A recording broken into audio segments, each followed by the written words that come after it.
आप सबने रामचरितमानस में एक बात सुनी होगी कि रावण प्राणों को जब त्याग रहा था तो उसने लक्ष्मण जी को 3 उपदेश दिए थे।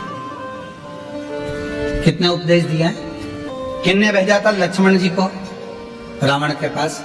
भगवान श्री राम। उसका सबसे पहला उपदेश कौन सा था? रावण ने मरने से पहले 3 बातें बोली लक्ष्मण जी के कानों में। और आप सबको मालूम है कि लक्ष्मण जी ज्ञान लेने के लिए जब गए थे तो रावण के सिर के पास जाकर खड़े हो गए थे, तो रावण ने मुंह फेर लिया था, ज्ञान नहीं दिया था। लक्ष्मण जी वापिस आ गए थे राम जी के पास में कि ऐसा रावण है, लोग कहते इतना विद्वान है। मैं उसके पास गया तो उसने मुंह फेर लिया। भगवान राम जी ने कहा ज्ञान लेते समय सिर पे जाके बैठते हैं कि चरणों में बैठते हैं? तो कहा गया था तो के सिर के पास चरणों में जाकर बैठ। रावण पड़ा है मृत्यु सैया पर जमीन पर, लक्ष्मण जी उसके चरणों में जाकर बैठ गए तो रावण ने हाथ का इशारा कर कर बुलाया मेरे करीब। 3 उपदेश रावण ने मृत्यु की सैया पर मरने से पहले लक्ष्मण जी के कानों में दे दिया। पहला, अच्छे कार्य में 1 मिनट की देरी मत करो। लक्ष्मण, यदि कोई अच्छा कार्य हो रहा है और उसमें अगर आपको जाने का मौका मिल जाए तो 50 काम छोड़ दो, सबसे पहले अच्छे काम में पहुंचने का प्रयास करो।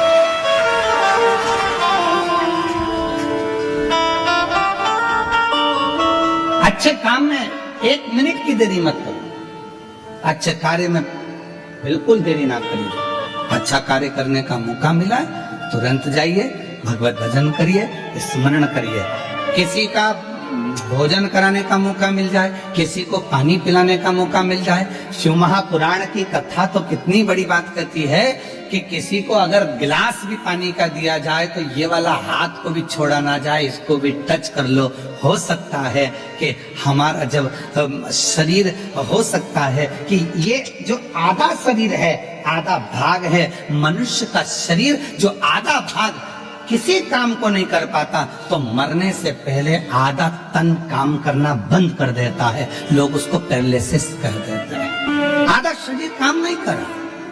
जब भगवत भजन का समय आया, सत्कर्म का समय आया, हम भोजन करा रहे थे, एक हाथ से दे दिया, दूसरा हाथ टच ही नहीं कर पाया। एक हाथ से पानी का गिलास उठा कर दे दिया, पानी भी नहीं पिला पाया। ये आधा अंग किसी काम का नहीं आया। लोगों ने कहा ये लेफ्ट भाग है ना, ये किसी काम का नहीं होता, ये बेकार भाग है। तो कहा इसको अच्छा बनाने के लिए क्या करना पड़ेगा? तो कोई प्यासे को जब पानी पिला रहे हैं तो दोनों हाथों से उस जल के पात्र को दीजिए। यहाँ तक हमारे पूर्वजों में, हमारे पुरखों में ऐसा नियम चलता था। पूर्वजों में अगर कोई पानी पीता था, ऐसे मुख लगाकर पानी पीते थे तो लोटे से पानी देने वाला दोनों हाथों से पानी डालता था और पीने वाला एक हाथ से पीता था। क्यों?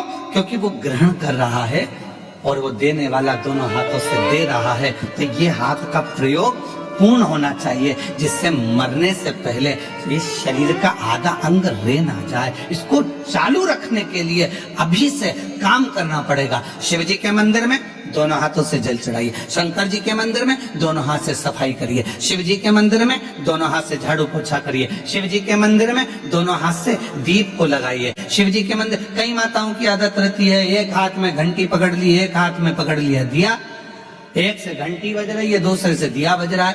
पर हमारे यहाँ पर यहाँ तक कहा गया कि प्रथम आरती प्रारंभ होने से पहले मंदिर के घंटी को नाद करिए और नाद करने के बाद थोड़ी देर दोनों हाथों से दीप जलाकर उसको घुमाइए। अर्थात भगवान के सामने के दोनों हाथों का सदुपयोग करिए, प्रयोग करिए। उसके बाद फिर भले एक हाथ में दिया ले लो, एक हाथ में घंटी ले लो, चल जाएगा। पर ये दोनों हाथों का सदुपयोग होना चाहिए, दोनों हाथों का। और कोई पिछले जन्म के अच्छे कर्म मुझे बाबा तेरा साथ मिला, कोई पिछले जन्म के अच्छे कर्म मुझे बाबा तेरा साथ मिला। जहाँ सारी दुनिया झुकती है, जहाँ सारी दुनिया झुकती है, मुझे वो वाली दरबार मिला, दरबार मिला। कोई पिछले जन्म के अच्छे कर मुझे बाबा तेरा साथ मिला। पूर्व का कोई कर्म तो अच्छा कर्म, यहाँ तक हमारे शास्त्र कहते हैं, कितना सुंदर कहा, एक चावल के दाने को भी अगर शिव जी पर चढ़ाया जाता है तो डब्बे में से, कई माताओं की आदत रहती है डब्बा खुला हुआ है, डब्बा रखा हुआ है, उसमें से एक चावल का दाना उठाया, शिव जी को चढ़ा दिया। शिव महापुराण की कथा कहती है, डब्बी में से अगर शिव जी को चावल का दाना चढ़ा रहे हो, पहले डब्बी में से उठाकर अपनी हथेली पर रखो, फिर उस चावल के दाने को भगवान को समर्पित करते चलो, समर्पित करते चलो, फिर करो। ये शरीर आधा ना रह जाए, आधा